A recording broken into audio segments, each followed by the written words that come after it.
Hello everyone. Welcome everyone. Oh, that was close to microphone. Today we are using different microphones so you can hear everything, so we try to be more mindful. Welcome everyone on our new series that we're going to be going through Jonas' book on the 6 yogas and commenting along the way, adding relevant information and directing you maybe to relevant sources if you wish to explore more. Yes, so we're very excited to start the journey with all of you together and to have really that in-depth presentation on the 6 yogas of Naropa. Also, of course, for those who have been practicing with us over the last few years, you will notice that this is a different format, because usually all the classes we are doing are very practice-oriented, and we basically practice and teach hand in hand. So now we will try something new, and that is we read the commentary and to give additional comments on it. So it's a little bit of an audio book with our 2 cents sprinkled every now and then. But we do do our best, of course, to make it very juicy and adding practical. value also, because we're going to be, that's how we think we would like to structure it. The first hour, 10 minutes, we're going to be reading the passages and adding our insights and maybe other relevant information that didn't make into the book. And then the last 15 to 20 minutes we'll be taking questions in case you have some point of discussion. And so it's basically going to be at the end of the session, but if there is a very urgent question, maybe we can, after one section, we'll be referring to it. So for now, that's how we would see that working. Maybe at some point we'll be agreeing on reading one passage and then coming back to our session and discussing it further. But for now, we're going to go that route. Yes. One thing, of course, we'll also do as we go along, we will partly also quote and read from some of the traditional commentaries. So whether that's Neltje Dhamma-Bhadra and Lama Tsongkhapa for the more recent masters of the last couple of 100 years, or whether that's the original source texts of Tilopa, Naropa, and also Milarepa, potentially Marpa, we will read from their texts as well. Also look a little bit of the differences between what the Gelug school has maintained until the present day and what the Kagyu schools maintained, because there are quite interesting differences. Like even the Vasa breathing, there are facets to the simple Vasa breath that the Gelug school never mentioned in written nor orally, but the Kagyu schools do have it. So anyway, we'll look a little bit at what are the differences there, and what we have still from the original Indian texts and what we have today. And we'll, of course, refer to all the texts and give you the material as we go along if you would like to have some further study yourself. And when we think of it, that was also a very traditional approach. The teacher would present a commentary of their teacher into the practice and also adding their own insights and experience related to the practice. So we would like to present that also in that way for that reason, because it makes just sense. We present what we have learned and additionally what we have experienced throughout the practice. So also in here, it's relevant to thank all our teachers that gave us the transmission, gave us guidance and supported our journey in developing our acumen with the practice and are, of course, still guiding us until now. So we thank Lama Glenn Mullen, Lama Jampa Shaneman, and all the teachers that taught us for all that years that enable us entering into the path to 6 yogas. So maybe we can offer mandala. Yes. Sa shi pergi chokshik metok tram rela blinchen yede genpadi sangje shingdu mikte powayi droganam dak shingla chuparashu Om idam guru ratna mandala kamye yeta yame. And then just actually one more note before we start. the session officially, there have been some problems with the email confirmations being sent out. Oh, yeah. Not for everyone, but probably 60–70% of everyone now being in this call, you might not have gotten an email confirmation until just today. There has been an issue with the email server, so if you have been affected, I'm sorry for that. We fixed it about a week ago, so everyone who registered within the last few days, you will have gotten an email confirmation, but yeah, there might have been quite a few people who did not initially. So if that was the case, sorry for the confusion. Yeah. Hopefully it didn't cause you much stress. Yeah. Am I signed up or not? And yeah, then how about we'll take refuge, generate bodhicitta, and dive into the actual book. Yeah. We take refuge in the Buddha, Dharma, and Sangha, the Gurus, Siddhams, Dakas, Dakinis, and Dhammapalas, until our full enlightenment is achieved. Through the power of the practice of the 6 paramitas, may we attain Buddhahood for the benefit of all sentient beings. We take refuge in the Buddha, Dharma, and Sangha, the Gurus, Siddhams, Dakas, Dakinis, and Dhammapalas, until our full enlightenment is achieved. Through the power of the practice of the 6 paramitas, may we attain Buddhahood for the benefit of all sentient beings. We take refuge in the Buddha, Dharma, and Sangha, the Gurus, Siddhams, Dakas, Dakinis, and Dhammapalas, until our full enlightenment is achieved. Through the power of the practice of the 6 paramitas, may we attain Buddhahood for the benefit of all sentient beings. May all sentient beings have happiness and its causes, be free from suffering and its causes, never be separated from great happiness that is free from suffering, and rest in great equanimity, free from attachment and aversion. Om Subhava Shuddha Sarva Dharma Subhava Shuddho Ham.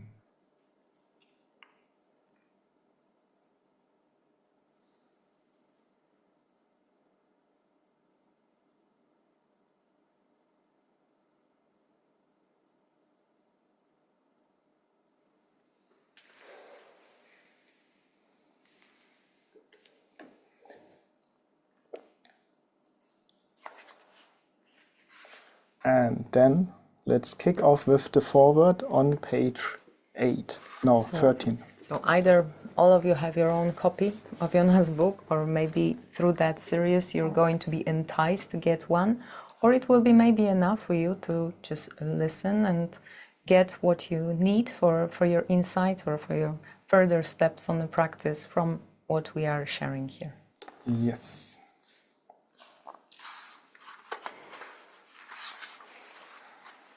So of course the foreword was written by Lama Glen, which is very, very auspicious because most of our 6 Yogas of Naropa teachings come, of course, from Lama Glen.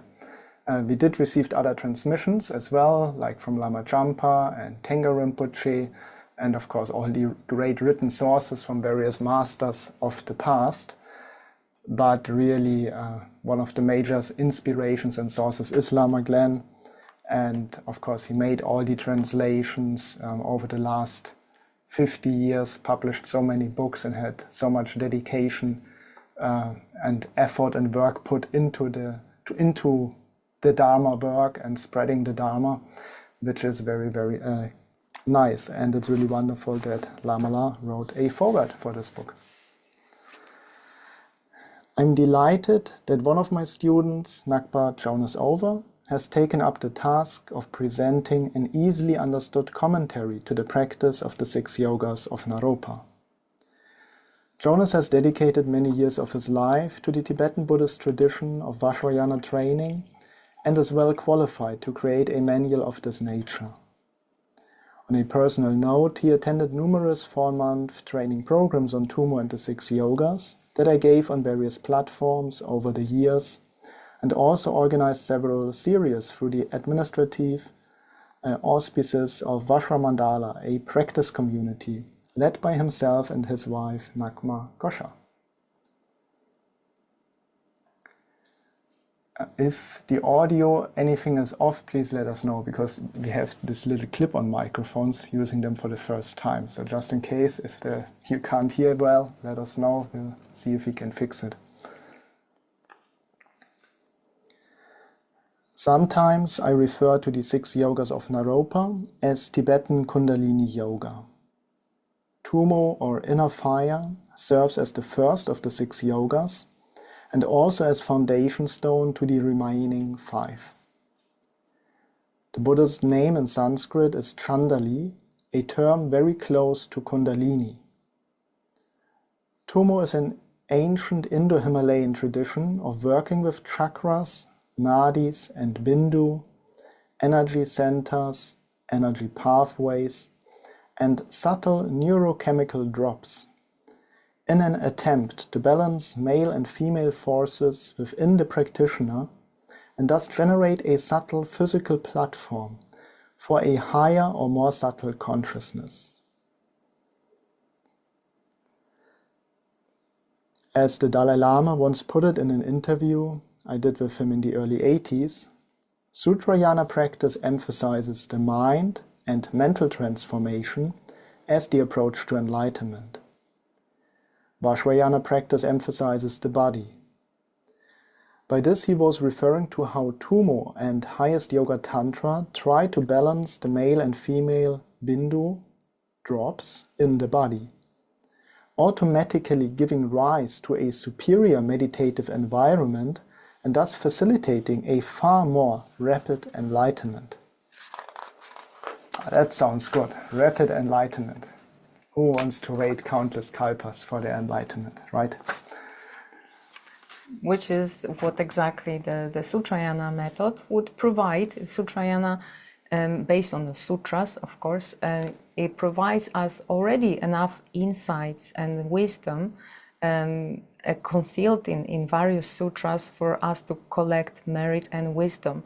However, there is spread across much more lifetimes that we would need to digest that wisdom and accumulate merit.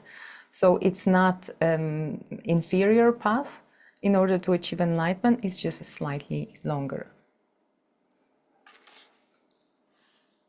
All Tibetan schools endorse this idea.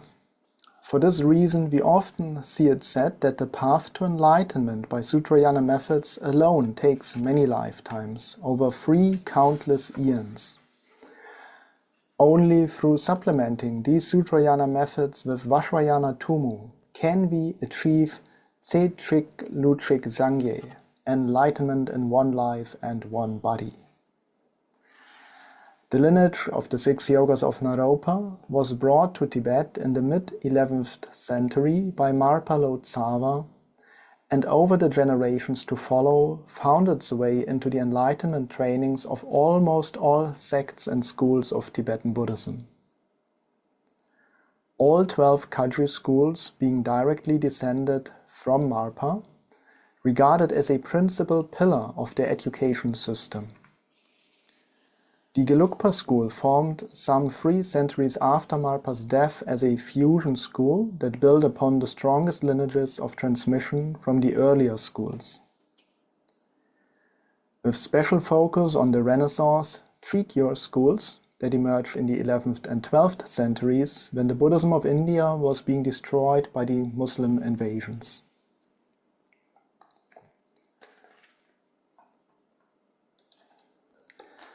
The Marpa lineages became a major foundation of the Gelugpa movement. Lama Tsongkhapa, founder of the Gelugpa, wrote 2 commentaries to the 6 yogas, an indication of the importance that he gave to them. Just on a side note, the bigger commentary will be in the long book by Lama Glen, and the shorter one, which is a little bit more concise, is in the smaller one, which has the whole compilation of different 6 yogas texts. He, meaning Lama Tsongkhapa, studied with masters from all Tibetan sects and schools. But his lineage of the 6 yogas gives greatest endorsement of the Pakmo Drupa and Drikung lineages. In fact, in the early days of the emergence of the Gelugpa school, many people looked upon it as a branch of the Drikung Kagyu. For that reason, the main patron sponsoring the creation of Tsongkhapa's monastery Ganden on Nomad Mountain was none other than the Pakmudrupa king, and his great commentary to the 6 yogas was written at the request of one of the sons of that king. Sometimes I refer to the Gelugpa school of the Dalai and Panchen Lamas because these 2 names are better known around the West. All Dalai and Panchen Lamas received transmissions of the 6 yogas, and several of them wrote their own commentaries to the practice. The text by the 2nd Dalai Lama, Gyalwa Gendun Drupa, is especially prized, as is the text by the 1st Panchen Lama, Panchen Lobsang Chökyi Gyaltsen, in recent years sometimes referred to as the 4th Panchen. Just a note, I mean, he was really great. For example, anyone who took the Luipa initiation last weekend, the long Luipa Sadhana was also by the 1st Panchen Lama, or as recently referred to, the 4th, but it's that exact one.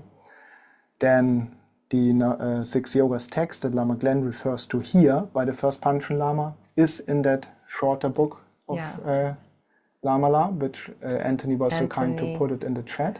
Thank you so much for the link and also the front cover of that book, so everyone can identify what we are quoting.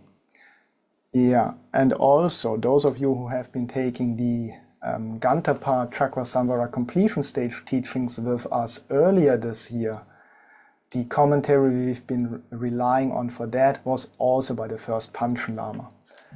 So the 1st Panchen Lama really was very, very close to all the mystical 6 yogas teachings and the Chakra Samvara practice, which of course is the main foundation for most practitioners who practice the 6 yogas of Naropa. On a different note, when Naropa transmitted the 6 yogas legacy to Marpa, he made the statement, "This instruction should be sealed in secrecy for 13 generations." Lama Tsongkhapa appeared as a fulfillment of this prophecy, being one of the lineage masters of the 13th generation.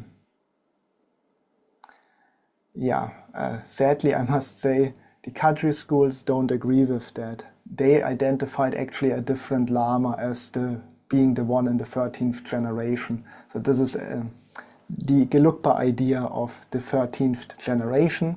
The Kagyupas have maintained until the present day that the lineage flows a bit different on the prophecy, but either way, the lineage is alive and has been handed down until the present day through various streams. All Tibetan texts on the 6 yogas prior to Lama Tsongkhapa were more in the nature of cliff notes for the purpose of teaching. Lama Tsongkhapa's Dviche Sumden, or Book of Free Inspirations, is the first commentary to look at the diverse range of lineage traditions prevailing in Tibet during his lifetime, comparing the authenticity of each point of training in each tradition. His shorter text, the Migrim, or Steps in the Practice, leaves aside the diversity of opinions and sets forth in utter clarity the precise nature of how one should train. Jonas relies quite heavily on these sources. Yes, so actually, and it will come up later in the About This Book chapter, I do refer that there are a lot of quotes on the Kagyu schools in the book, but in reality, in the book itself, really 95% is pure Gelugpa lineage. Most of the Kagyu comments you will hear from us will be more orally, because in the book it's really just very few pointers every now and then. The actual practice itself is really pure Gelugpa lineage in here. And in fact, if you study Lama Tsongkhapa's texts, that goes really one-on-one with this commentary we are going through here. Yeah. So in the chat we have links to that bigger and smaller book that we have mentioned. Thank you everyone that posted it. Yeah. I have been teaching Tumu and the 6 yogas around the world for almost 30 years now, and have found it to be especially beneficial in our modern day world. I offer my prayers that this work by Jonas will contribute to the dissemination of the lineage and will bring a rich harvest of spiritual happiness, freedom and enlightenment to all who encounter it. Lama Glen Mullen, Parping, Nepal, 2025.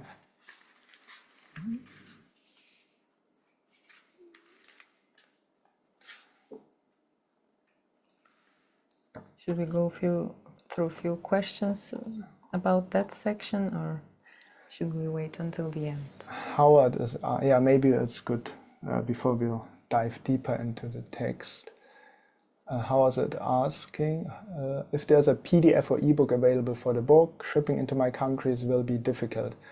There is no PDF. Well, there is a PDF, but there's no ebook, or officially it's not for sale. So one thing you can do is you just check other websites than Amazon, because the book is available via bookshops. So theoretically, you can even walk into any physical bookshop around the globe and order the book with the ISBN number. But if that is still difficult, because I'm not sure where you are, Howard, you can drop me an email and I can give you a PDF if you promise not to share it online. Yeah. So yeah, really just for anyone who really can't get the book anywhere else, of course there is a file for the book, a digital one. And for the audio, Andre, Luis, audio is better than ever. The little mic does magic. Well, that's great to hear. So the efforts were not in vain. Yeah, not for nothing. Ivona also confirms. Thank you. And yeah, as for the books, Anthony was so kind to put the shorter one, and here Lasha put also the longer one. And Ryan says, yeah, also, please also share on Countryside so we can balance. Yeah, that's what we certainly, I mean, anyway, because we have been practicing with Karma Country for more than a decade, both of us. So we'll be going, so we have a strong connection to the lineage of the country schools, and there is certainly inspiration of those in the book here, but even more so we will also orally really look a little bit at the country sources and practices. Howard. Oh yeah, Howard will check, okay. Ben, I ordered the book and it has not arrived yet. So if you order with Amazon a paperback copy, it should be there very, very fast. If you've ordered a hardcover, there can be issues with delivery, because hardcover is not printed by Amazon but by another printing service. So just in case, if you did order hardcover and it did not arrive, you may want to consider canceling the hardcover order and order yourself a paperback version. Simon, which book was the Mikrim in? That was, where was it? The last one. Yeah, that's in the shorter book where Anthony shared the cover. Yeah, and Simon, yeah, that's it. With Narop on the cover. Yeah.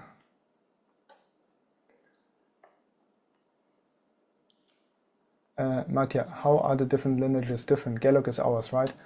Yeah, so well, actually, the way the various 6 yogas lineages are that exist today, the general framework is absolutely the same. It's all about working with your inner fire, the tumo, get the energies in the central channel. Then based on that, you cultivate the illusory body. And we will look a little bit that also from the more secret teachings, meaning the astral body teachings. And also once you have developed really your tumo energy and the astral body, you can have access or deeper access to clear light, and you keep cultivating that until you get enlightened. Very roughly said. We'll explore that more with the book. But that process of getting energies in the central channel, cultivating your illusory body and clear light nature is the same in all the lineages. There's no different in that regard. But the way the various lineages practice it, the way visualizations are being done, the way some of the Trul Core exercises are being done, there are actually huge differences.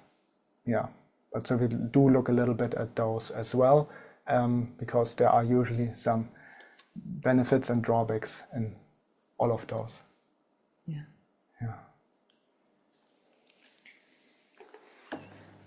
About this book. This book is a faithful representation of the 6 yogas of Naropa based on the oral transmissions I received from my teachers, particularly from Lama Glen Mallen. It also contains wisdom and knowledge drawn from the profound commentaries of great Gelug masters like Lama Tsongkhapa and Nulchu Dharmabhadra. While this book primarily follows the teachings on the 6 yogas of Naropa as taught in the Gelug school, it also contains teachings and insight from the Kagyu schools, for example, instructions from Tengar Rinpoche and others. And in here we can see below what others, Jonas is referring in here to Lama Tsongkhapa's commentaries of 6 yogas and others. No, but actually that note is just... Sorry, yeah, you're right. It's for Lama Tsongkhapa himself received his teachings on Naropa's yogas from the Kagyu schools. I think it's more than appropriate to draw on their teachings as well, as so this commentary does that rather than giving a pure Gelug presentation. So basically, continuation of thought on the topic we are already exploring. There are plenty of publications that provide historical background information on these traditions as well as stories on the lives of the great masters who practiced it. However, presenting clear instructions on the actual practices of the 6 yogas in a written source has not been common so far in Buddhist history. And it's true, as it was in the foreword of Lama Glen, there are skeletal instructions we can find, especially in a written form. Even when we embark on a journey with a certain master, certain Lama, that trust us enough to give us instructions on 6 yogas, at first, traditionally, it would be extremely skeletal.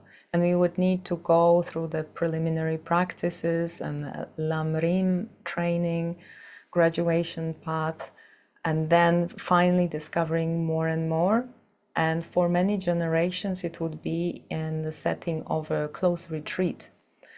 And in many traditions, it's still so.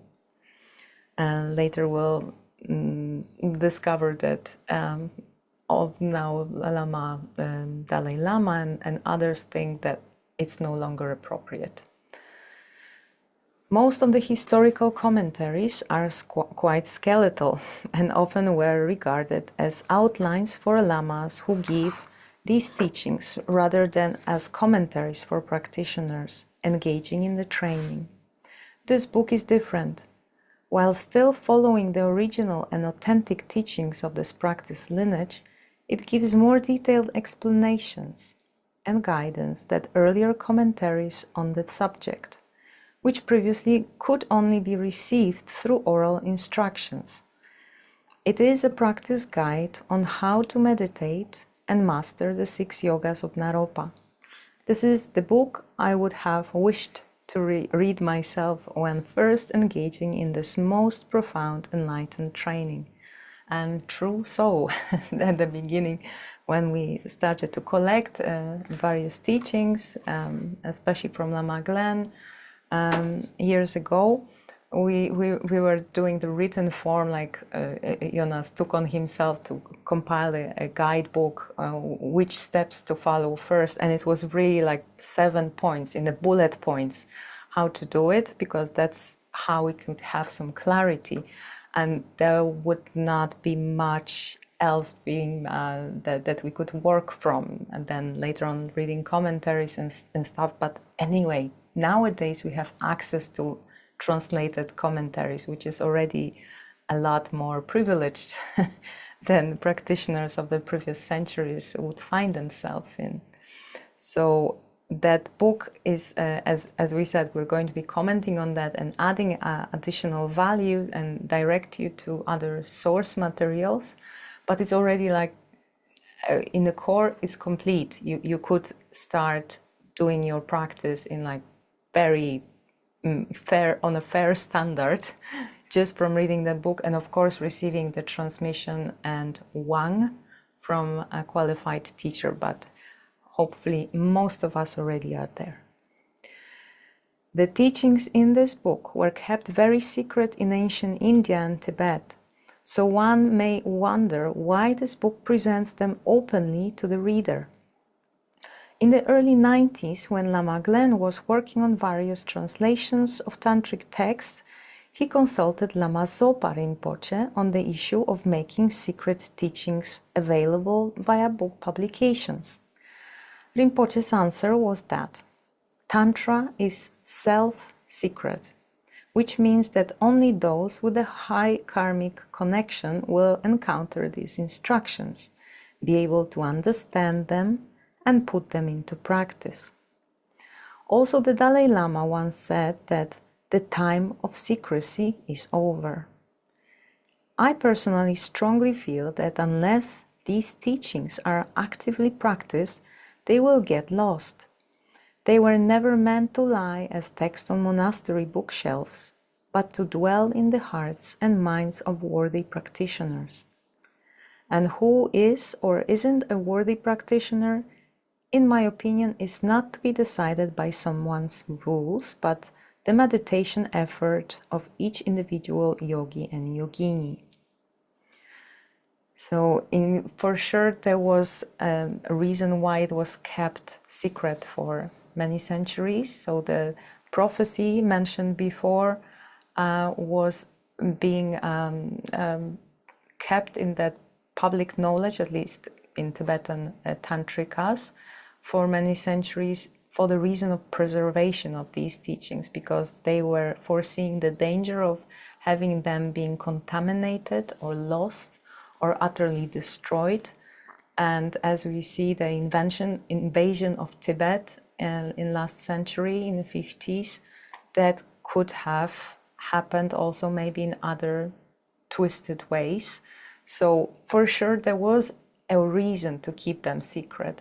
However, nowadays, also with our access to information and dissemination of information is so much more easy, and even translating it into international language of English, then presenting it even now online, makes it so much more accessible. And many of us that flee from Tibet is now being reborn in Western society. So it's only fair to have accessibility to that profound instruction. Yeah, and in fact, so two more notes on that. Two more notes on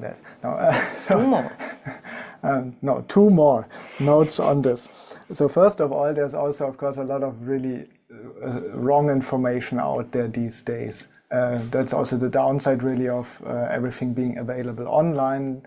Actually, you can find books now online on Tummo or 6 Years of Naropa that were written from people who actually never got initiations, who are more like in esoteric circles around and learned the practices literally from books. And then they make up their own conclusions of what it means and describe literally things wrong. I have at least one of those books here, and I've seen other quite questionable things online. So yeah, knowing that there are really even literally sources now published that are quite incorrect, it's really important also to ensure that whatever material we study has an authentic source, it's good lineage, and that's certainly another reason to do publish authentic materials on the subject. Additionally to that, even the Tibetans, who tend to be quite strict about making those teachings available, we did ask Lama Lodro Tulku Rinpoche, who is 83 years old, pure Tibetan master, very traditional, and I asked him about this book because I had concerns that there might not be the best thing to publish a book on such a subject to anyone who basically comes across it. So I'll ask him if he sees any danger in that, and he said no. He said, and then he kept explaining that so few people in the world believe in these type of things that it is always good to write on them. But he kept on saying also, there should be evolution in the practice. So it shouldn't be, people shouldn't be practicing that without preparation. There should be a gradual evolution. But generally, if even an 83-year-old Tibetan master, Tulku, says it's always good to write on those things, that was a relief for me. Yeah, and he had the same teacher as Dalai Lama.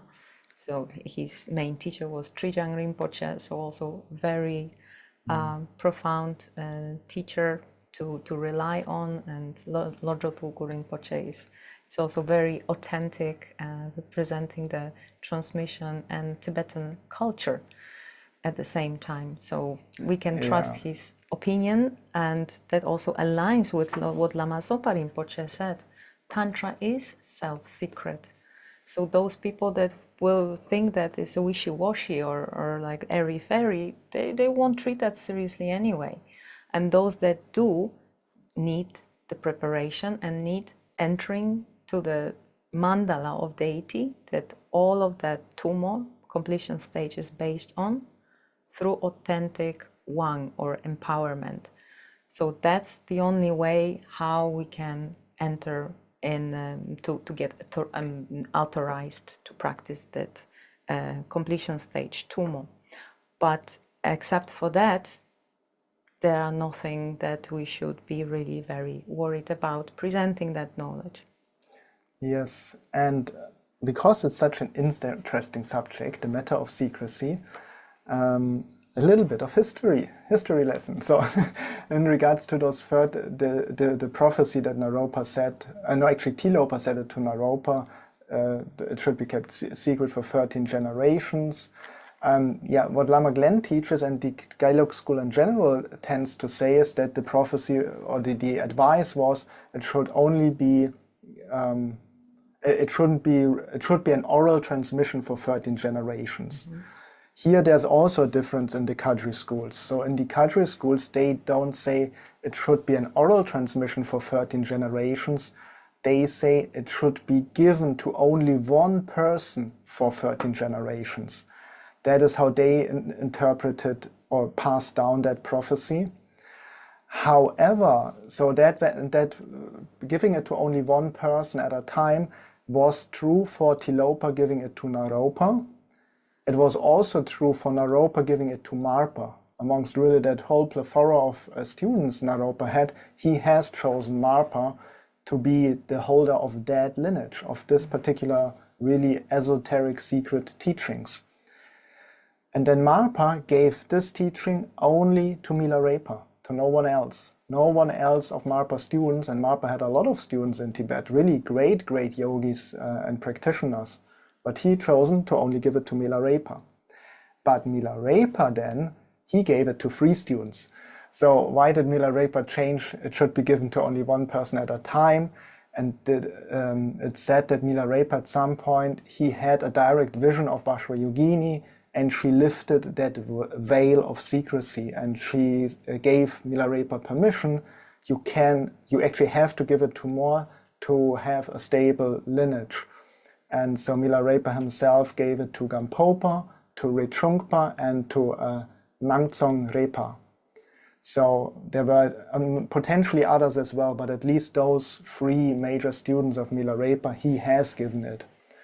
So despite the original, according to the Kadri schools, the original prophecy being give it only to one person at a time for 13 generations, that only lasted 2 generations, and then Milarepa, through the Vajrayogini vision, changed that.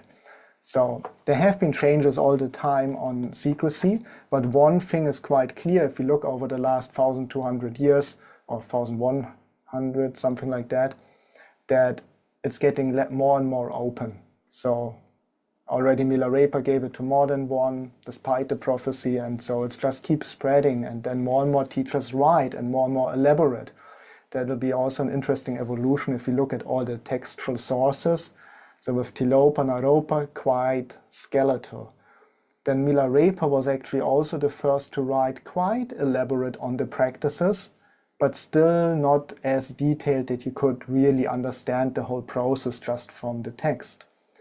But then with Lama Tsongkhapa and later Nultrudama Bhadra, Or in the cultural schools, the later master who wrote really extensively on the subject was the sixth Shamarpa. In those texts, then there's more and more detail coming. And I'm sure this won't be the only book in our generation that is yet again making it more and more clear. And so it seems to be really just the evolution of the lineage. It becomes more and more accessible for those who have the karma, for those who have the connection. So that's also the individual karma that drives us and makes you actually end up on that particular series. And you're probably Buddhist already yourself. But also on the top of that, there is this collective karma because we are like descending almost into the Kali Yuga. At that moment, we are going down in terms of our collective capacity to absorb highest teachings. And that makes us also more distracted, more neurotic, and less really capable to spend longer periods of time to acquire knowledge. So in that way, whoever of us get reborn in that times, we're also aligned with that collective karma. And for that, we need also more clarity because we have less capacity to just leave our families and life and the rent and stuff for a few years to just go on a silent retreat, and then another 8 to gain the trust of a teacher, and then another 16 to get the instructions, another 50 to practice it. So that's why this type of format that we are presenting, and probably also attend some of our other series, we are focusing on the clarity but still aligning with the traditional flair, because we believe in authenticity, but there is also a different way we can absorb the knowledge as a collective.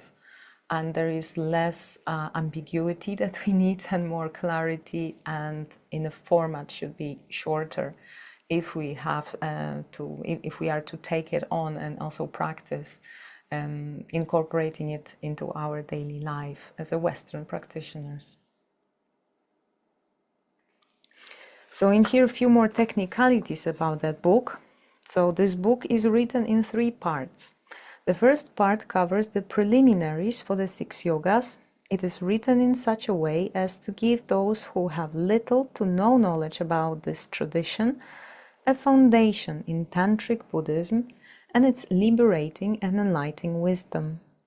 The second part is the main body of the book, consisting of detailed, in-depth commentary on the practices of the 6 yogas of Naropa. The third part contains a variety of practice manuals. Sanskrit and Tibetan terms used in the text are written in the most common phonetic English spellings for ease of pronunciation without diacritics.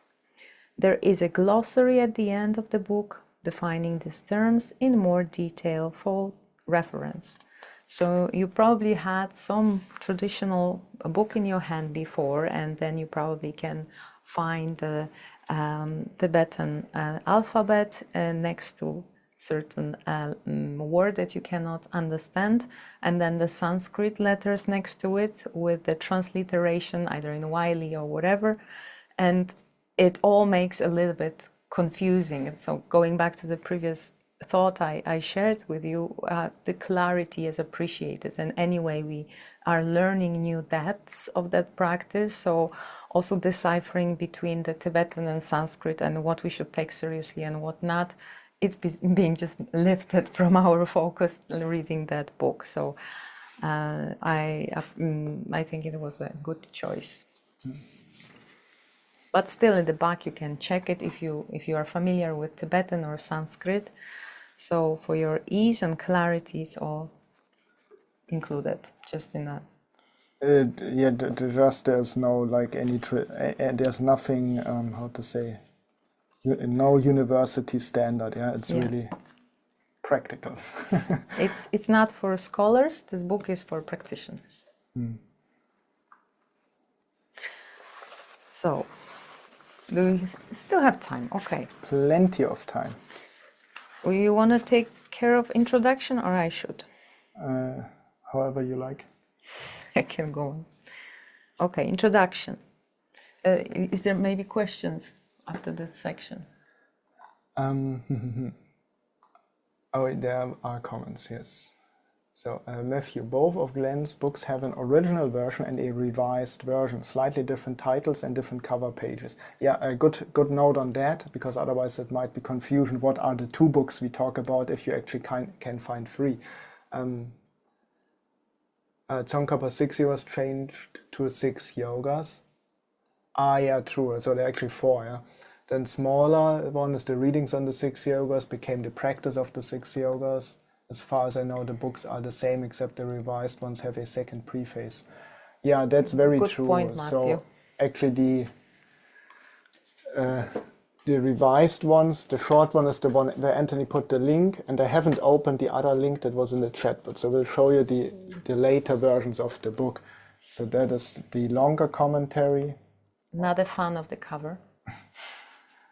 And that's the shorter one with the compilation of different texts. And yeah, that one previously was labeled Readings on the 6 Yogas of Naropa. And yeah, this one also was something like, yeah, I'm actually not so sure, but I think you say Tsongkhapa 6 Yogas, that could be the one, yeah. So anyway, there are only 2 books. Just make sure whenever you'll order books that you don't order the same one, just a different edition. On the 6 Yogas of Naropa, because Lama Glen also have translated many other. Yeah. Then James, what specific transmission is needed? Well, that changes also from tradition to tradition. The nice thing about the Gelugpa school is that it's quite simple, because all is needed is to have a highest Yoga Tantra empowerment, and you'll have permission to do those practices. In the country schools, for example, they have more emphasis that you not only need the Wang, but you also need the Lung and the Tri. So you need to have a reading transmission of a source text, and you'll need to have the explanations for that. Plus, they often ask you to have done your Nöndro and to have done Yidam practice for at least 2 years, which leads you to somewhere of 5 years of consistent Dharma practice, quite strong daily Dharma practice, before you even come to the point to get teachings on the 6 Yogas of Naropa. But so here, the great blessing of the Gelugpa school, of the Lama Tsongkhapa school, is really, you need the highest Yoga Tantra empowerment, and you have permission to practice those. Egbert, as a practitioner, I keep my practice for myself, in brackets secret, because it is impossible to explain to friends that do not practice this. Yeah, I absolutely agree. It's like, if we talk to people who've never done Yidam practice, that, yeah, we meditate on forms of energy and light, and then, yeah, it just can get quite abstract, and people won't understand unless they do. So just saying, like, I meditate, I cultivate love and compassion. That's anyway our foundation and the nature of a Yidam. So it's love and compassion practice, it's meditation, it makes me happy, it's good for me, then people understand, yeah. And so absolutely, in that regard, yeah. And also as a tantric vows, especially in the mother tantra, but this general approach, secrecy is very much recommended. Sometimes we even have to vow we will keep it, and it doesn't mean living in a lie or something. It's just not presenting information or materials or insights that are basically potentially not understood by somebody around you. And for that, there are many benefits. One is that, of course, you don't confuse people, don't push people away from you, creating chasms in the relationships and families. But also you don't lose trust, because we are people, we are social creatures, and we sometimes need rapport.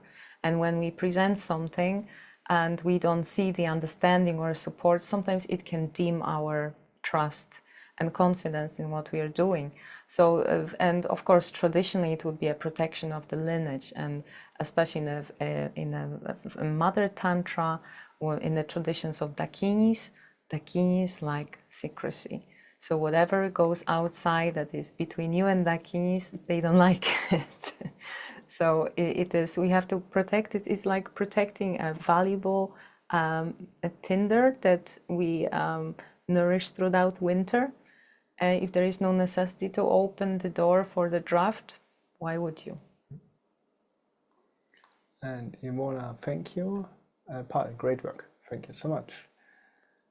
Gerald, just quickly about your background. Lama Jumper mentioned you also trained somewhat in Qigong and Nei Dan. I was curious about your history in that regard. Yeah, I had different Qigong teachers. So I had a Chinese master from whom I learned Qigong, and I mean, he has something called calligraphy yoga, but it's really primarily Qigong. And he also did quite good martial art and Fa Jing, which is internal power cultivation. And yeah, he was a friend of one of our Karma Kadri Lamas. So that's Master Yang. With him I practiced first. Later I also did some education in medical Qigong. And Qigong is a wonderful practice. And the only thing I would watch out if you do those things with the Nei Dan, these are more the internal visualizations. There, I wouldn't mix it too much with what we do in Vajrayana, simply because the ways the energies circulate throughout the body is different. And you want to make sure not to mix too much the internal energy systems, because whatever system you practice, your energy body will take on that specific energy flow.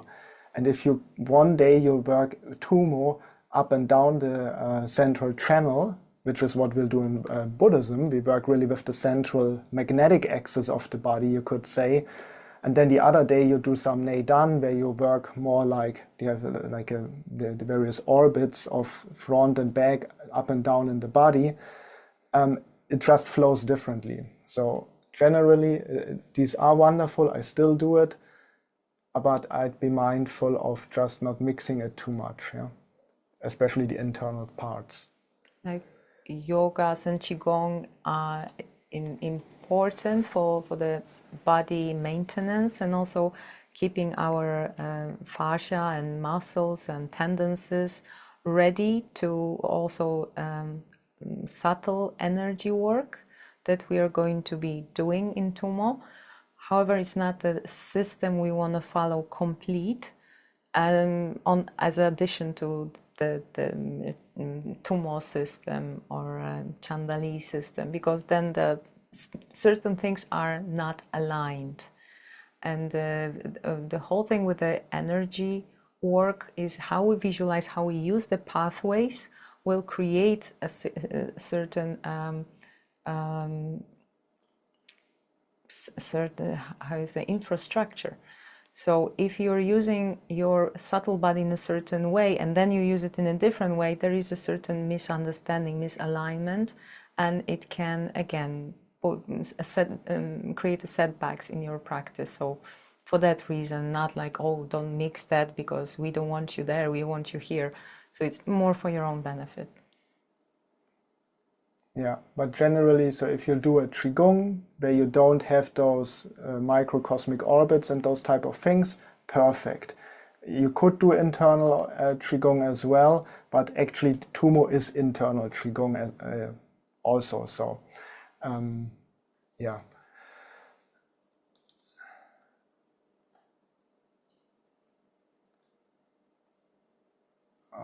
Okay, sorry, there was a private message. Thank you, Louise. Lasha. Okay, yeah, there's the longer book, the new one by Lama Glen.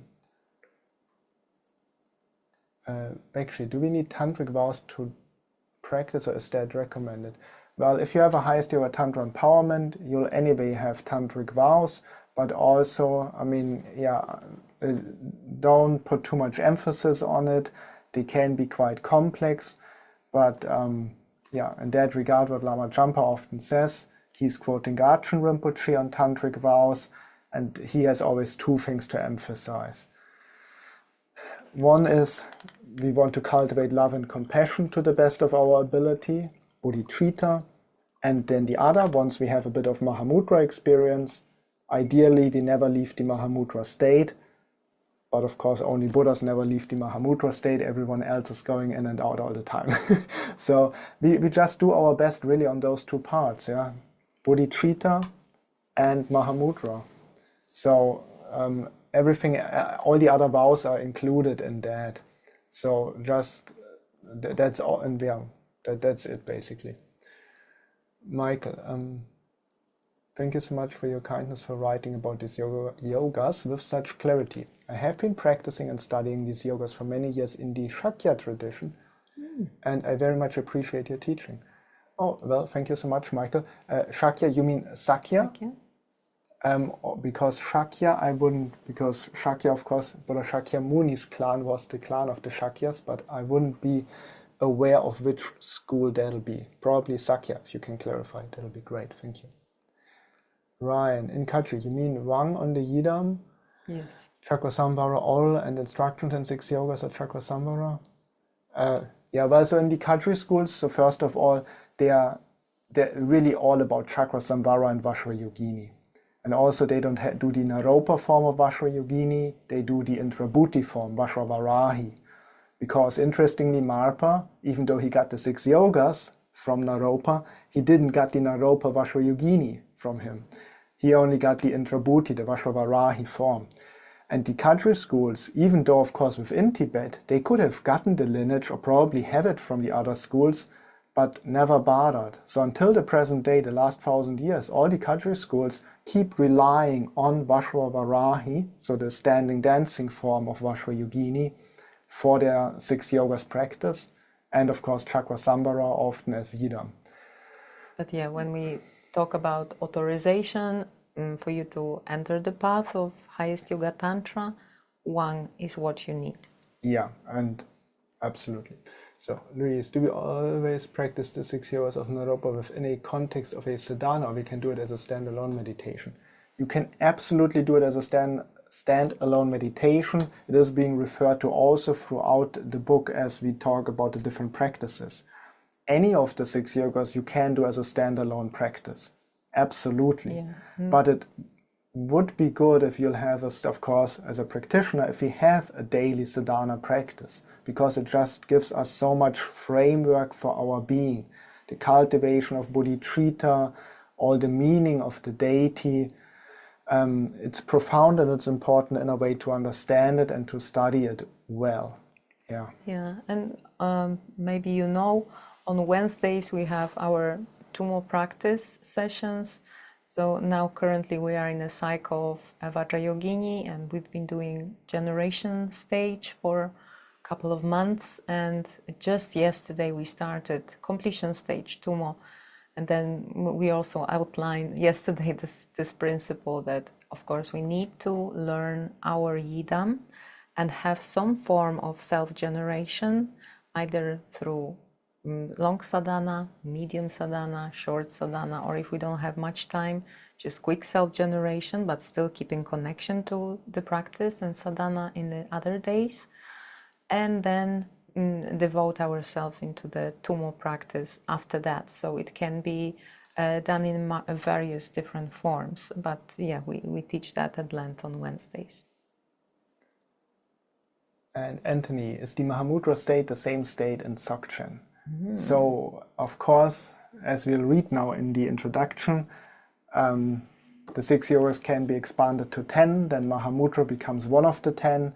And in that chapter on Mahamudra, I talk about it. But the simple answer is yes.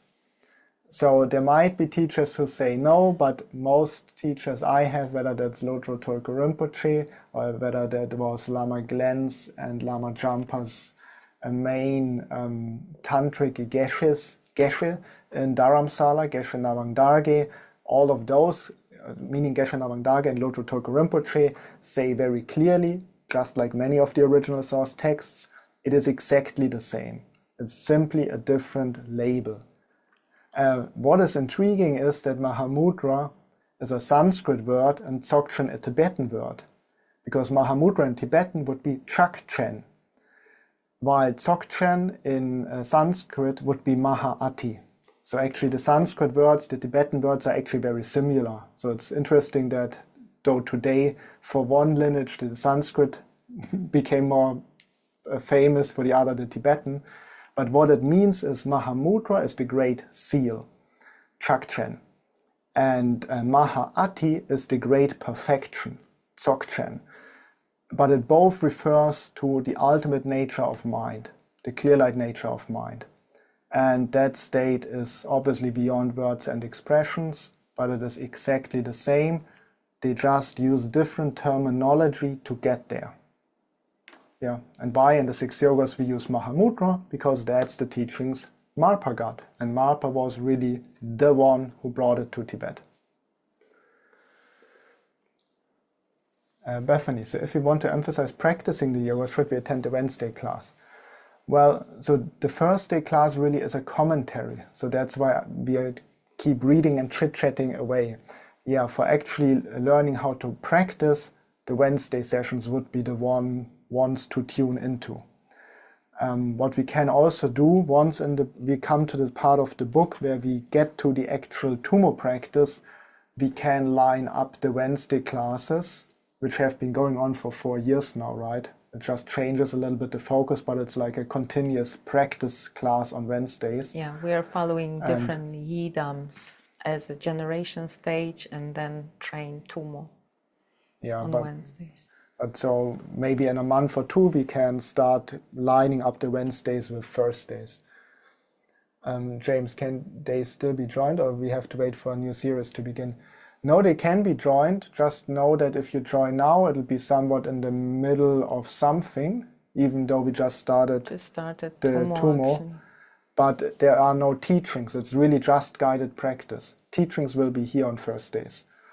But yeah, as I said, so maybe in a month, when we come to the 6 yogas part, we can actually then do on the Wednesdays what we talk about on Thursdays. And Anthony shared the link for that. Oh, yeah. Thank you so much. Thank you, Anthony. And yeah, we'll keep you posted on the Thursdays as we go through the classes.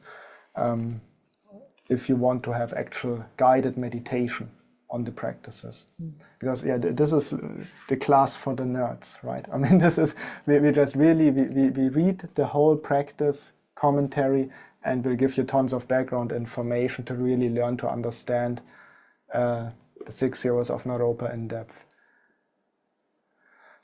Sean, but you will gain access to all recordings from the practice classes also. Yeah, so if you sign up for those Wednesday classes, you'll have probably 500 hours of recorded sessions from the last few years. Yeah. Various cycles of different yidam practice on Tummo. Yeah. Ryan, clarification. You mentioned in Kadri the permission to practice 6 yogas is Wang from Yidam and then receive Lungen teaching on the 6 yogas of Naropa. Yeah, roughly that, but often they'd ask you also to do Nendro and to do Yidam practice before you get that. Yeah. So anyway, different lineages, different teachers, just to be aware. That's. But as we also said at the very beginning of today, really the essence of all the lineages within the 6 yogas is the same. Doesn't matter if you go to Kadri, to Gelug, elsewhere. The essence is really identical. Getting energies in the central channel, cultivating illusory body and clear light. That's very simplified, but that's it. Okay, so these yogas are the essence of all sutras and tantras. I love that quote of Naropa, because although we distinguish the Sutrayana from Tantrayana, Tantrayana is Sutrayana in action. So it contains it all, and that's why it's such an effective tool, because as Sutrayana can be still intellectualized and somehow kept separate from life and body, it's impossible to do it in Tantra. Because in Tantra, we take all the insights from Sutra to then embody it in the deity practice.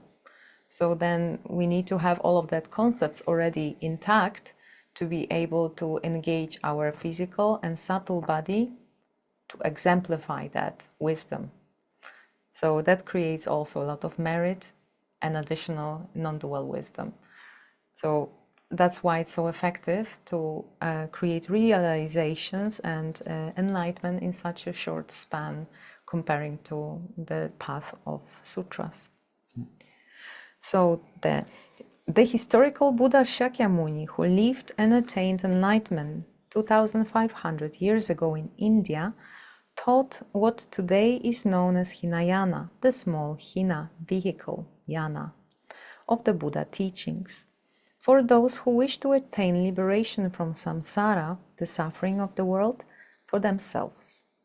He taught Mahayana, the great vehicle, for those who wish to attain nirvana, enlightenment, for the benefit of all sentient beings, and he taught Vajrayana, the diamond vehicle, path, way, for those of highest caliber, who are ready to dive into the timeless bliss and radiance of their own mind and thus realize their innate Buddha mind right here, right now.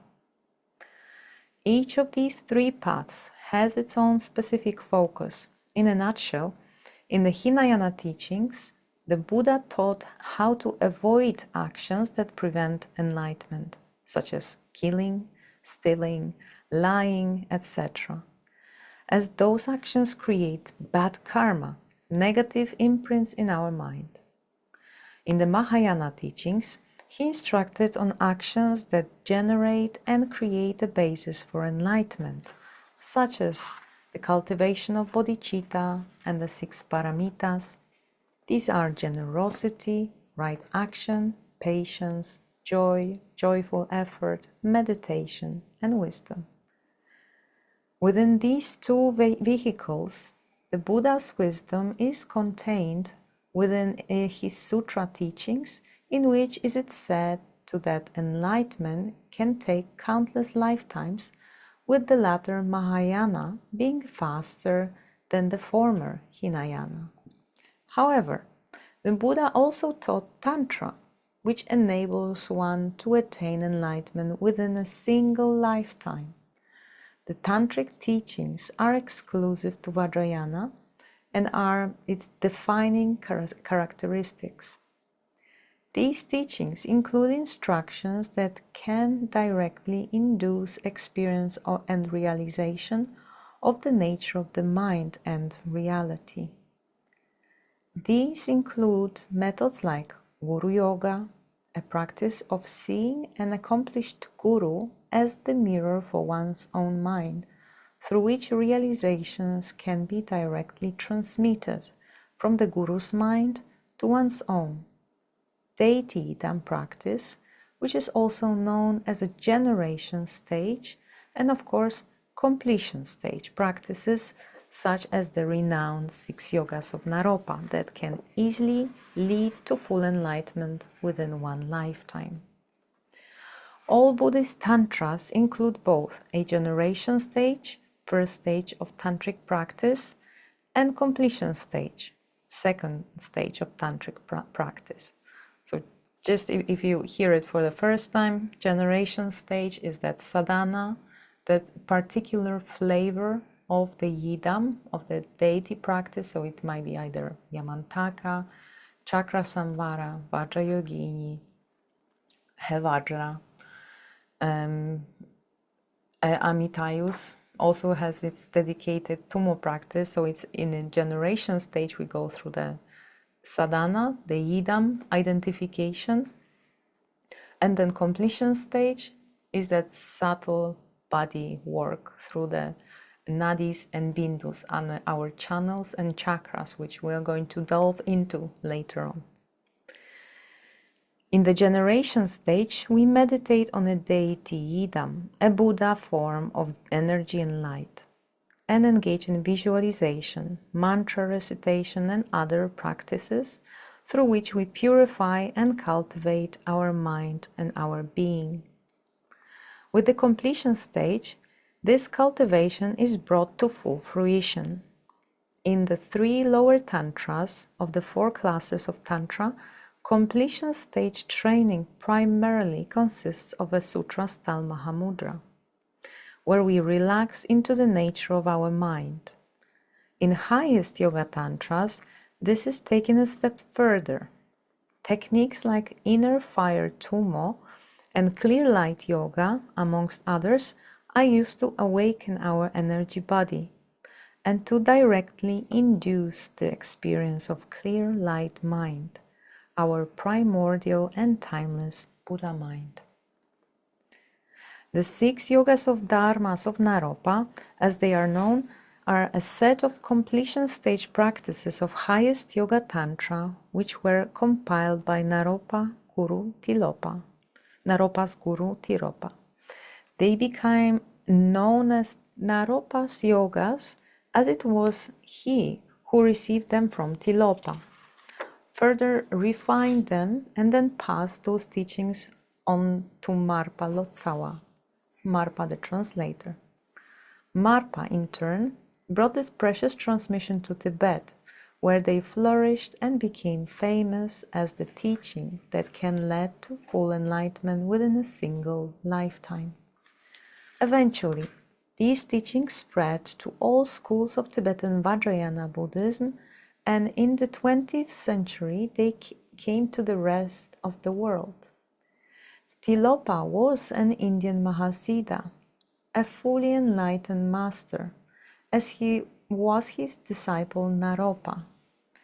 He had received numerous Buddhist Tantra transmissions and extracted various completion stage methods into this unique set of practices. In the Gelug tradition, the 6 yogas are called inner fire, illusory body, intermediate state, clear light, consciousness transference, and forceful projection. In the Kagyu schools, they are known as inner fire, illusory body, dream, clear light, intermediate state, and conscious transference.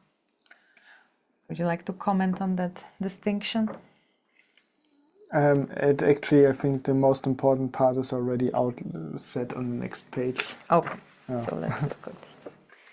In the original lineage of the Dharmas of Naropa, as Marpa brought them from India to Tibet, the dream yoga teachings were a sub-dharma, yoga of the illusory body.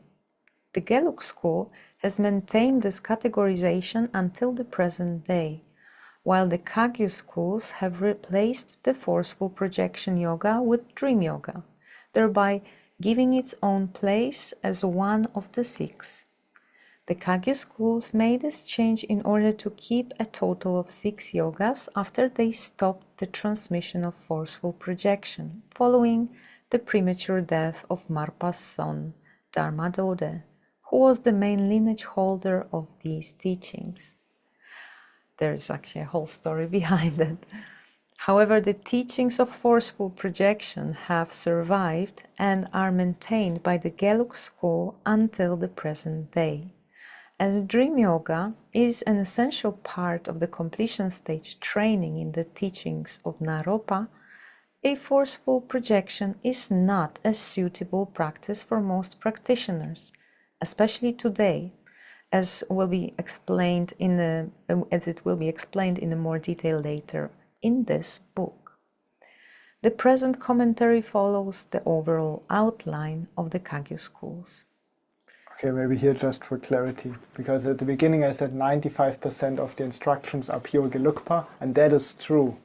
But really in terms of talking about the yogas, I did consciously choose to use the Kagyu categorization of the 6 yogas, simply because, dream yoga is really, really big and important. So to give it its own place rather than a subcategory of illusory body makes perfect sense. The other reason, as said before, the forceful projection is really just, first of all, you'll have to be a super high-level practitioner. I mean, most lamas won't even be able to perform forceful projection successfully. So you'll need to be really, really top-notch in all those practices to be able to do it. The other thing is it's really not suitable because it is the transference from your own mind into another's body. If your body gets too old and weak and you still want to live on without losing your memories.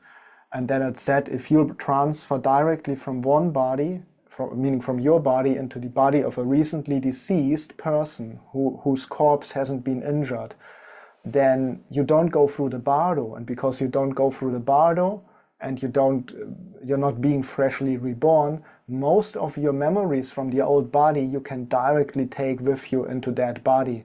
So in that way you can potentially live indefinitely. For example, Padampa Sangye, he lived at least in two bodies, some say even in three. And both stories, though, Padampa Sangye got 572 years old. And the way he did it was basically transferring consciously from one body to another without dying. Yeah. So, but yeah, it's top level practice. And on top of that, we don't have corpses easily available like it was in ancient India, where people would be cremated on the charnel grounds or dropped in the forest to be eaten by wild animals. Yeah, that there is no passports, no registration. If you find a good body, you could take it. Yeah, but these days, I mean, what you want to do? Yeah, Simon gets out of his body and gets a body from his neighbor, and then I don't know. I mean, it just wouldn't work anymore, right? I mean, it's just... Yeah, I would say this practice is no longer appropriate in our days for many reasons, and also ethical reasons, and also logistical, practical reasons. As Jonas mentioned, registration, everyone has their own identity. In most of the countries, of course, there are still parts of the world in which the lives are not being taken proper accounted for, but mostly we are being assigned to the certain standards of life and responsibility for our day-to-day identity, and we cannot just steal somebody else's. So I think that practice was purposefully taken out, and it was not any time recently, it was actually some time ago already. And although it sounds very impressive when we think about it, if you don't have any particular purpose to do so, it doesn't serve much benefit. Yeah, the only purpose that is mentioned in the lineage is really that if you have to continue to teach Dharma because there are really people you can benefit on the spot, like students, for example, that you see they are really ripe to get enlightened, and you're already there yourself, of course, that would be a good requirement. And then if you transfer into a new body, you can live another few decades and keep on teaching. But for example, again, this day, first of all, yeah, it just doesn't work, because if we'll take on another's body, we have their identity. Everyone will see us as that person. 1,000 years ago, if one would do it, there was no online thing, so you could just be wandering around in your new body, come to a new village and present yourself as a teacher and start teaching people or teach your previous students. That would have worked much better than it will ever be at the current time. But it's exciting, and when we come to the Pova part, we'll read Milarepa's instructions on the practice. Because from the written sources, one of the most detailed, even though it said the Kagyu schools dropped it, Milarepa still wrote about it extensively. And goosebumps, I can tell you. So we'll read what Milarepa had to say about forceful projection. But that book itself doesn't talk about it, simply for practical reasons. Yeah. Tilopa drew from 3 different tantric sources for the completion stage practices of the 6 yogas. He took the practice of Tummo from the Chakrasamvara, the Wheel of Supreme Bliss, and the Hevajra, O Diamond, Tantra, which he had received from the Mahasiddha Krishnacharya. The practice of illusory body and clear light he extracted from Guhya Samaja, Secret Assembly Tantra, which he has received from Nagarjuna. The dream yoga teachings also come from the Guhya Samaja Tantra, but Tilopa received those instructions from Mahasiddha Lavapa. The practices of a consciousness transference and forceful projection he took from the Chatrupita, 4-seat Tantra, which he received from the female Mahasiddha Sukhasiddhi. In India and early Tibet, this set of practices was not known as 6 yogas, but rather as the methods for attaining liberation in the 3 bardos. A bardo is an intermediate state, and most often it is understood as being the state in between death and rebirth. However, there are different bardos, And every state of being, life, except enlightenment, is in fact a bardo, an intermediate state that is constantly changing. Only the state of full enlightenment, the nature of our mind itself, is unchanging and timeless. During our lives, we experience the intermediate states of waking, consciousness, and dream, sleep states at night. So, how are the 6 yogas the methods for liberation in the 3 bardos? Tumo, illusory body, and clear light yoga are enlightenment trainings we can engage in during the waking state. Then, there are illusory body, dream yoga techniques for the dream state, and clear light practices for the sleep state, which cover the bardo of the night time. And finally, we have intermediate state bardo yoga and consciousness transference, POA techniques, which we train to use at the moment of death and or the time in between death and rebirth to attain enlightenment. In this way, the completion stage practices of the 6 yogas can bring liberation throughout 3 bardos of daytime, nighttime, and death. Every state of existence and being can therefore be used as an opportunity to practice and progress on the path of complete Buddhahood. Sometimes the 6 yogas are listed as 10 by adding preliminaries, generation stage, karma mudra, and mahamudra to the 6 mentioned above, coming to a total of 10 yogas. Preliminaries and generation stage are discussed in the part 1 of this book, and karma mudra and mahamudra under the inner fire yoga in part 2. Just in case if those terms are not familiar to you, karma mudra is practice in sexual union, and that also serves as a beneficial add-on to the practice to elicit inner fire and state of consciousness of clear light. And it's not like Kama Sutra.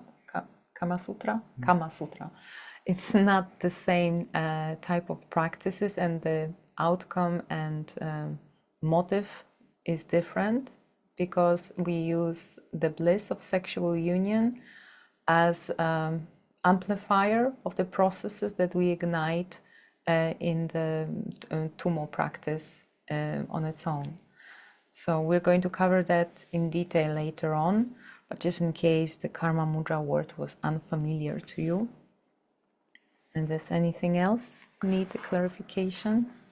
Not maybe real clarification, but maybe an interesting thought on it.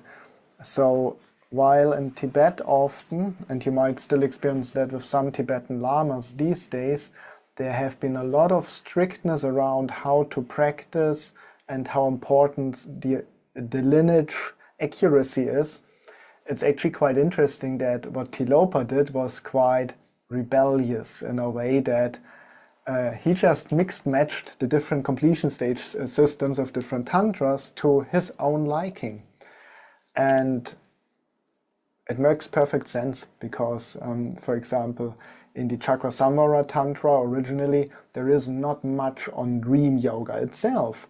But in the Guhya Samaja, there is a lot on dream yoga. The same for the illusory body practices of highest yoga tantra, meaning what we would call these days in the West astral projection or working with your astral body. Initially, it really comes from the Guhya Samaja Tantra. That's why Marpa was quite famous for those practices, including the forceful projection, because he had very good control over his subtle body. And he is, of course, closely associated also with the Guhya Samaja Tantra. But in Chakrasamvara, the main focus of the Tantra was always more the Tumo practice. But in reality, whoever has a very good Tumo will be much easier or quicker successful in the whole astral projection stuff, meaning illusory body, clear light as well. So rather than trying with a Guhya Samaja Tantra to skip the Tummo part and work on your illusory body and clear light from the beginning, or rather with Chakra Samvara to stick most of your lifetime with Tummo, it makes perfect sense to have this magic union of the best of all of them. Yeah, and in that way it was somewhat of a revolutionary for his time to combine those different teachings of the different tantras. So in that way, it is a very, very blessed lineage. Of course, it is taught initially that Vashvadara taught Tilopa. So it's basically the tantric form of Buddha Shakyamuni. Tilopa got all those instructions of how to practice those yogas. He got it straight from Vashvadara. And even though then, of course, we have listed now the physical human teacher of Tilopa, and it's in fact even said in total Tilopa had 108 different teachers. Also in the texts it's always said that the main guru of Tilopa was Vashvadara, and that Tilopa himself didn't came as an ordinary being. He came already in this world as an emanation of Chakra Samvara. So actually, looking at the source of the lineage, it's very much clouded in magic. And there's real magic in those practices, as we will see. It is highly esoteric and highly effective, and just really, really such a blessed and precious transmission and way to engage in training. Yeah. Was there any commentaries or questions regarding it? Rinchen, do you use the 6 yogas as an extension of your Yidam completion stage practices? You could, but you don't have to. So first of all, especially in the Gelug school, we have great freedom with which Yidam we choose and which completion stage. So every tantra, whether it's Yamantaka, Guhya Samaja, Chakra Samvara, they have their own completion stage systems, and they are all complete. So even though they have specific initial focus, as I just mentioned, ultimately they all have the techniques of the others as well, just differently packaged. So theoretically, you could practice your whole life only Yamantaka, only Guhya Samaja, only Chakra Samvara, and you have everything you'd ever need. It's quite important to understand as well, because otherwise we can easily have the idea, I have to know it all, but at the end we'll never practice anything really. So strictly speaking, you only need one Yidam, only one Tantra. Why the 6 yogas are often used as a completion stage is because it has been tradition to use it for any Tantra. So that makes it quite easy that if you'll ever change your Yidam, you can always take the same do the same completion stage without learning a new system. That is one benefit. The other benefit is, as we will see as we'll go through that whole series and commentary, it's a complete system and a very clear system. Like, just to give you an example, in the Heruka Chakra Samvara completion stage of Gantapa, it has it all. It has some form of Tummo, it has clear light, it has illusory body, it has everything you need for enlightenment. But for example, the Tummo comes quite late in the training, and you start at the beginning a lot on meditating on your heart chakra. And for beginners, that's not necessarily ideal, because if you meditate a lot on the heart without proper foundation, it's quite easy to develop lung, meaning wind disease, and we get emotionally jumpy all the time, or worse. While then, for example, so there's that drawback with the Chakra Samvara completion stage. If you look at Guhya Samaja, there is Tummo, but not so much emphasized. It's much more, you understand how the wind energies work, and based on that you go to illusory body and clear light. So for the most part, you don't do too much Tummo. And the 6 yogas of Naropa just were this brilliant setup to make the whole way to enlightenment through completion stage training easy and very efficient. So that's why you can use it for all, but you don't have to use it as an extension for your other Yidam completion stage. But we can be grateful to first Tilopa to teach that to Naropa, and then for Naropa to collect all the right bits and pile it up together into that presentation of 6 yogas to give us a clear outline for the practice. Because, as Jonas mentioned, almost all practices, especially highest yoga tantra, have their own dedicated Tummo approach. But this 6 yogas, it's like very neat, very clean, very clear approach to the completion stage practices. So that's why let's cherish it. Yes.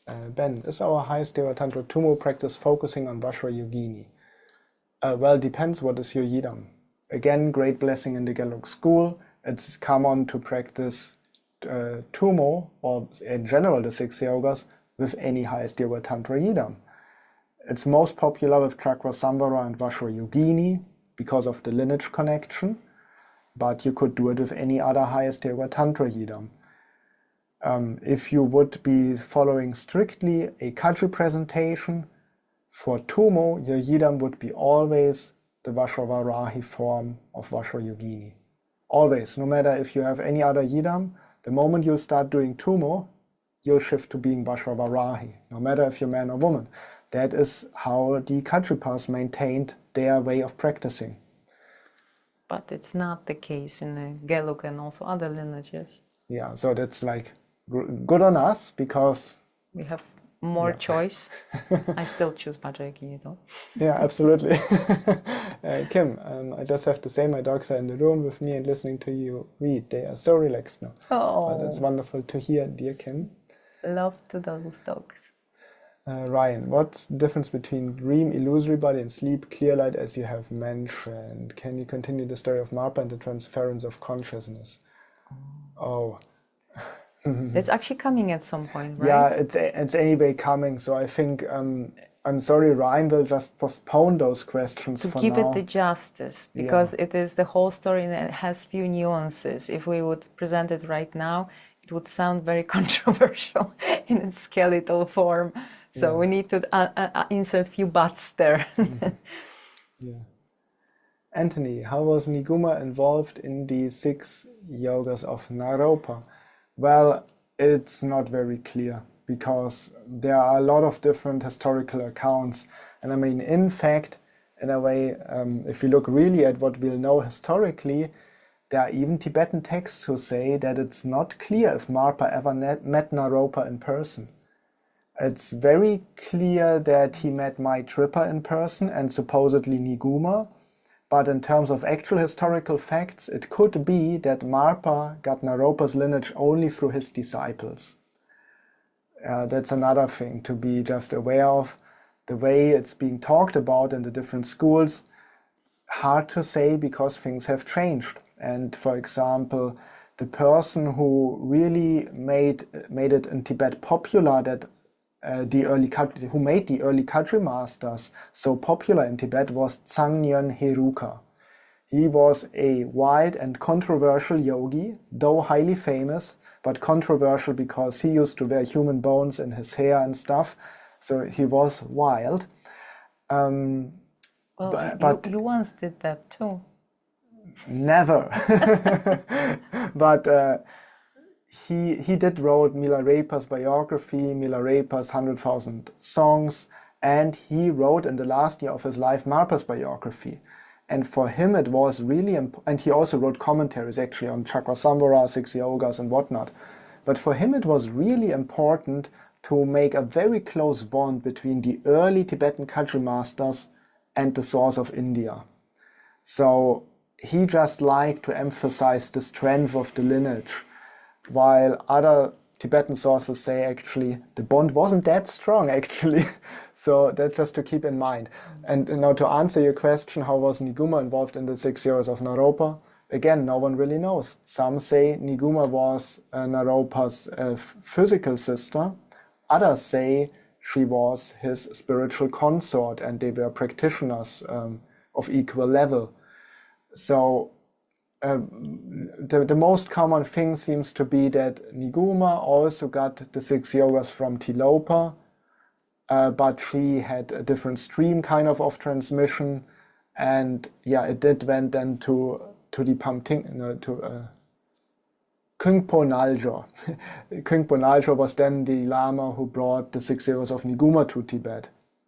So they are very similar, but slightly different. Yeah. But also a cultural insert in here. At that time in Asia in general, there was that custom of referring to people in your age per sister or brother, a slightly older aunt or uncle, an older grandma or grandpa. So it's everyone that you would travel with, that you would respect, and that you would refer to per sibling form. That was appropriate. So that would be hard to distinguish now without any evidence, and there are no historical, very specific evidence making that, clarifying basically that aspect of their relationship. So we don't know, but they must have collaborated in a way, either physically or in distance, because there are also many accounts of different stories of teachings being received or collaborated on remotely. And if you have a certain CD, there's not a problem in that either, especially in the dream state. As we will learn in the 6 yogas, there are many realities we can enter once we have access to our subtle and illusory bodies. Yeah. And of course, it's also common to say, because it said Naropa, before he became a monk and abbot of Nalanda, which was way before he met Tilopa, he was married for 8 years. And some say he was actually married to Niguma for 8 years, but he wasn't happy with that worldly life. So he left that behind, went to Nalanda, became a monk, studied hard, became abbot of Nalanda, wasn't really happy at some point because he noticed he didn't get the realizations he wanted. Then he left Nalanda. So in a way, quite a hero story. Like, he had a lot of good things in his life, a marriage, being abbot in a respected position, but he was always ready to give it up for true enlightenment. And so then he met Tilopa, he got the teachings, and then, happy ending, he met again with Niguma, and they exchanged the teachings and transmissions they received and their realizations, and both spread lineages that lasted over 1,000 years until now. Exactly. So that's happy ending. One of these accounts. So all of them sounds great and tell a totally different story. Yeah, Rinchen, thank you for your explanation. Thank you so much, Rinchen. Barbara, wonderful book and class. Thank you. Thank you so much, Barbara. Yeah, please let us know how you like this format, because we read and talk much more than we normally do in classes. Yeah, so we are happy to be your guinea pigs. Yeah, let us know if you're happy with that, or if it's too much talking, or you'd prefer more practice. We could maybe shift things around. Sean, Jonas can neither confirm or deny he had bones in his head. Maybe in a previous life. Mattia, when I hear phrases like, with these practices you can reach enlightenment in one lifetime, I sometimes feel unsure how to relate to them. Part of me wonders whether they are meant literally or more a symbolic encouragement. I also feel that profound insight can arise through many forms of sincere practice, depending on a person's karma and conditions. Could you share how you understand statements like this, and how you suggest students relate to them in a grounded way without feeling pressure or see them as a comparison to other practices? Yeah, well, very good question, Mattia. I find it very, very good. It actually reminded me also of something. I'm not quite happy with how I wrote one thing in the introduction, and that is I talk about Hinayana, the way it's been mentioned by Mahayana Buddhists. Because Hinayana Buddhists never called themselves that way. Hinayana Buddhists, the ones who the oldest really school of Buddha's teachings, they call themselves Theravadins. So it's the Theravada school, which means the elders. Sounds much better than small vehicle, Hinayana. So it's actually important to know that Hinayana is a term Mahayana Buddhists labeled on the elders, the Theravadins. And the fact is, so in Theravada, there is nothing like Yidam practice. They don't do really the inner tummo work, which doesn't mean they don't cultivate energy, because any good meditator will cultivate energy. But so the whole 6 yoga system, Yidam practice, all of that doesn't exist. But there are people, monks, even these days, who enter Tukdam when they die, where their heart center stays warm for even their cases with a month, that the body doesn't decay after their death. And these are Theravadins, monks.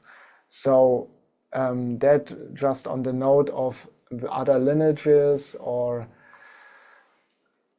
I just wanted to say that. Enlightenment in one lifetime. Well, Milarepa said, the motivation always should be, I will attain enlightenment in this lifetime, and I know it is possible. This is the way we should think. And we should find that state of mind where we have utter confidence in that. Because if we'll think, I get enlightened maybe in a few lifetimes, we'll certainly gets further down away. We get more results with the former motivation. That is something along Milarepa's teachings. If I think it's possible now, I will achieve more this life than if I think I have infinite lives ahead, and maybe some point I do. It's like the winner's motivation is, it's possible now. So in a way, sure, there's a bit of an encouragement in everything, but also it is possible, and Milarepa showed it. Yeah, he killed 35 people. Hopefully none of us did, at least this life. So we actually all, 107 of us at the moment, will come with a better foundation into this life than Milarepa had when he started meditating. And he started meditating at 45. Yeah, he only went, and then of course he went hardcore. I mean, because of his bad stuff before, he really was motivated. Yeah, but it's just good to be motivated. Yeah. Yeah, I think there are a few layers to that answer. One is that of course the Tantrayana serves as that potentially more efficient vehicle or platform or methodology to create that last push for enlightenment, because we don't know where we are at in that scale of our rebirths, how far we are from the enlightenment. So especially training such a powerful practice like 6 yogas, we can potentially reach the last gap. And we don't know, as I said, how far away we are. So if Milarepa showed example of doing that despite such a huge chasm between where he was karmic-wise and enlightenment, and he did it in a couple of decades, then so can we. So I would say that pairs with what Jonas just said. If that creates in us excitement and that certainty, I can do that if I also have something that I'm not very proud of, and maybe I committed some awful atrocities previously, but then I can also make it work with that practice. So I think it also serves as that encouragement for us not to become too lazy. And also devotion and certainty is a huge motivator, and it's also a huge amplifier of the transforming energies translated as blessing. Yeah, and also because you ask, without feeling pressure or see them as a comparison to other practices.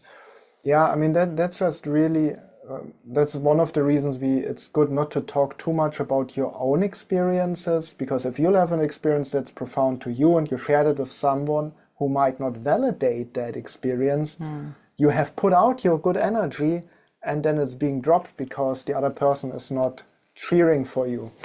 So yeah, being a bit discreet with what is happening in our own minds can be very helpful, and maybe also big part, I would say a big part of enlightenment is also something else than what we think it is.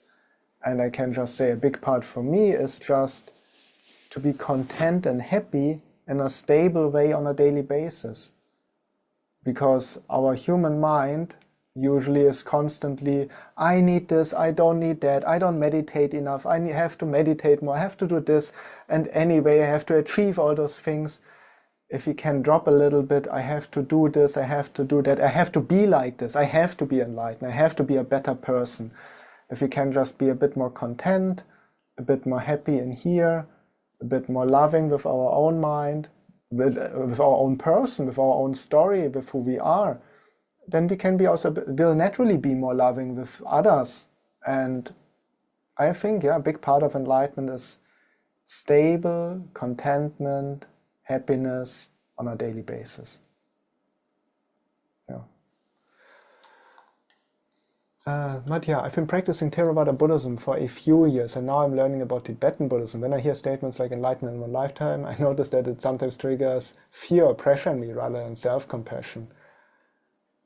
So I think that's a message for you, that you should not focus on that in terms of pressurizing yourself, but it is an opportunity. It's just like you know where you're going, you put the navigation, and even now Google just tells you buy food 5 days, you know, on a bike, I don't know, 1.5, then the train, the bus, and so on, and the car. And the car is mostly the fastest, or like very fast train.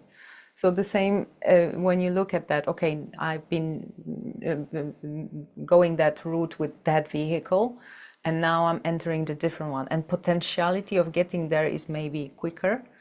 And now I will check with my, limitations, psychological, spiritual, how fast I want to get there.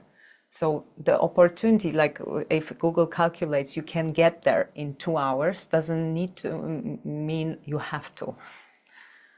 So that's maybe a bespoke message for you in that insight that is being naturally created as a result of hearing it. Yeah. And anyway, the Buddha's teachings are all about uplifting sentient beings. So if that phrase doesn't work for you, enlightenment in one lifetime, change it to something that feels good for you, because the Buddha just wants you to be happy. That's all the purpose of the Buddha's teachings, that we live happy and fulfilled lives. And of course, ultimately, we want liberation. We want to be free from any constraint, which would be enlightenment. But yeah, just see how you can make that work for you. What means liberation to you? And yeah. Simon, very enjoyable format for this class. Thank you so much, Simon. And Anthony, Vashwa guinea pigs. Okay, I think that was still about regards to all the format. Yeah? Simon, doesn't enlightenment in this life also refer to enlightenment in the bardos of dying and after death through the methods taught here? Yeah, that would be enlightenment in the bardo, strictly speaking. And I mean, interestingly, Lama Tsongkhapa said he never got enlightened throughout his life. It's actually said he got enlightened in the bardo. Yeah, so quite interesting. Yeah, we'll talk about all of that exactly as we go through the book. Alexander, I feel as if I'm getting the oral transmission from Jonas and Gosha on the 6 years commentary text on this course. Yeah, because that's what we do, right? That's the premise. Thank you, Alex. Barbara, I'm happy to have the deeper and even the small misunderstandings cleared up with the explanations. That is my vote. We'd like to feel the ability to ask the occasional dumb question. Yeah, please ask. No dumb. We're happy about your questions. Yeah. Thank you. And I think through that we co-create something meaningful. So please keep on bringing them. Dave, I have to leave for an appointment. Thank you for today. See you next time. I will close, dedicate, and share the merit. That sounds great. We should also do that. Yeah. After time. Sorry for that. We'll be more mindful in the future. Okay, we'll read it a bit faster. Yeah. Rinchen, in Chittamanitara completion stage, it includes rainbow body. Is this discussed in Naropa's writings? We'll talk about it when we come to Pova. Yes, there is rainbow body in there. Actually, not strictly speaking. We'll talk about it as we come along, but it's there. And so many good stories. So many good stories. That's why it's good we have 21 weeks, and if we need, we add more. Claudia, could you sometimes talk how to get better in generating the visualization of the body mandala and to go deeper in? Well, that'll be more for really our the generation stage classes, which happen on Wednesdays, and we have recordings really for primarily Chakra Samvara and Vajrayogini. Yeah, and we have quite few of those. And actually, last week we finished the 4 months of detailed description of it based on Vajrayogini, but we have also based on Chakra Samvara and Amitayus as well on the platform if you're interested. Yeah. But maybe a one sentence answer, step by step, daily practice, patience. Yeah. Okay. I think that there is some study needs to happen because we need to learn what the mandala consists on, but then from intellect try to bring it into the experience, and then especially if we identify ourselves as deity, to build that mandala in relation to the body that we are identified as a yidam. So that requires both study and then experience, study, experience, to build that real conviction, I am in the mandala. So the details is either through learning and reading commentaries or attending the programs that help to outline these details. So thank you so much for your patience, and Yes. we hope it was meaningful, and looking forward to dive deeper into next week at least then the preliminaries for 6 yogas. Ivona, so this class is going to be an hour and a half. Well, that's the plan. If we manage. No, but otherwise it will be unbearable. So let's agree 90 minutes, yeah. Pal, yeah, I'm still doing Nandro in Karma Kadri lineage. Can I do 6 yogas 2 more? Depends on how strict your teachers within Karma Kadri are. From our side, yes, you can. Yeah. It depends on how close your Karma Kadri Lama is to you and what he says or she. My first answer, who is your teacher, and does he support in your endeavors towards 6 yogas, because we are not your direct teacher, so you have to ask somebody that was guiding you so far, and then they can either refer you towards the teachers that can teach you 6 yogas and you training them, or you have to comply with him. But it's up to you and your relationship with your guru. And Karma Kadri has different branches. Some are open, others maybe not. So depends. Gewa di nyoduda kolo demchok drupkyonen drowa chikyan malupa de sala ge parasho changchob zemchok rinpoche makye pana gyegyurchi kye panam pame payang gone gongdo pelvarasho. By this virtue may we quickly attain the enlightened state of the wheel of supreme bliss, and then may we lead all sentient beings without exception to enlightenment's shores. May precious and supreme bodhicitta, if not yet aroused, be now aroused. And if we already have some of this peerless bodhicitta, may it grow from high to higher. Thank you, everyone, for being here, and that shows how many fellow practitioners from the past we were called to meet today. So thank you for your patience, for your kindness, for your questions, for your presence, and exciting to embark on that journey with you. Yeah, thank you, KCD, Alex, Steve, Ryan, Anthony, Paul, Pema, Stan De La Roca, Francis, Ryan, Ivona, Carol, Shanti, Petri, and of course, who do we have on the screen? Paul, Simon, Federico, Matthew, Elizabeth. Hey, Elizabeth. Hey. And Dave. Dave. Actually, some Dave Irish presence. Dave recommended us these microphones. Thank you, Dave. Oh yeah, exactly. So if you see, we'll that was a premiere, today. Dave. Yeah. Thank you. Cordelia, Ilya, Francis, Paul, Robert, Brian. Oh, it's lovely Mark, to see your faces as Gavin, well. Ivona, Daniel, Pema, Stan, George, Anthony, of course. our master of materials. Yeah, you'll see Anthony's magic throughout the weeks. He'll share you all the various illustrations. Or resources you yeah. need. Pavel, Jared, Robert and his Robert. dog. Oh, Very doggies! nice. Hello, dear. Team. Lovely. And oops, what happened here? Oh, Rebecca, Salvador, hello, Louise, HV, but HF. yeah, Ooh, mystical. very mysterious. Carol, Vanessa, Michael, Carol, Carol, Daniel. Daniel, hello. Alexander, Sean, also with doggies? No, there was a shadow behind you. You have a protector behind you. Don't scare him. Maybe it's Mahakala. Barbara, Ben, Piotr. Oh, my brother. Hello. Ryan, Shanti, Tai, also more our Irish neighbor. presence. Yeah. Hello. Claudia. Claudia. And yeah, whoever doesn't have the camera on will have your dough in mind. We the send names. you anyway our love and hopefully see you at some point. But if not, no pressure. So thank you so much, everyone. Or actually, we can go here. Yeah.